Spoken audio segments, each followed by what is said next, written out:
Fora TV. The world is thinking. Look, I co-authored my first book when I was 25. I've written hundreds, if not thousands, of articles. I coordinate our people and bring together big media collaborations. We now have over 63 partners, and we have published for years and years. So I'm actually not very interested in what people choose to call me. Clearly I'm a publisher, a journalist, a manager, editor-in-chief, etc. But the debate over this word is itself interesting in what it reveals.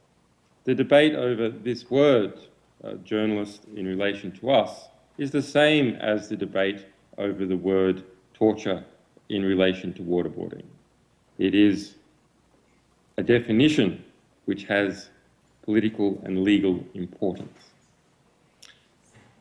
The New York Times deliberately referred to us as a source in order to cover their own asses in relation to the US Espionage Act. They wanted to place themselves into a completely passive position, a passive receptacle of information, because one man's collaboration is another man's conspiracy. That is why I have been attempted to be described as a source from the New York Times, and that is something that we knew about before publication. New York Times lawyers were very concerned about any use of the word partner as an example. The New York Times was so concerned about the potential threats against it that with the Afghan War Diaries, and Nick Davies, if he's present, should be able to confirm this, we set up a system whereby the New York Times would publish first. And that was the idea for all our cooperation in relation to US military documents.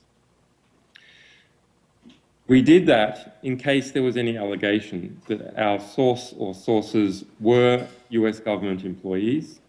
So it would be clear that this was a transfer of information from a US citizen or citizens to a newspaper, and therefore all those Fourth Estate protections that we are so familiar with might apply.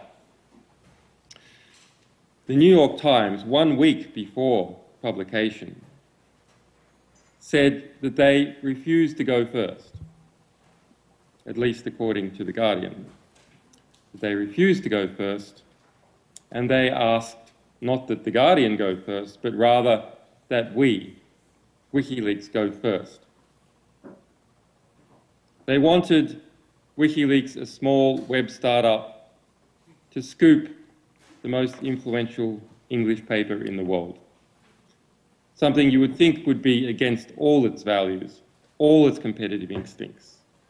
And they did so because they were scared. They were scared of being prosecuted under the Espionage Act, and they were scared of the political fallout, and they didn't want to be seen as the causative agent in this matter. They wanted to be seen as merely a passive reporter and a passive receptacle of information. And that should tell you something about the media climate in the US when it concerns national security reporting. Even the people who have the most power are terrified.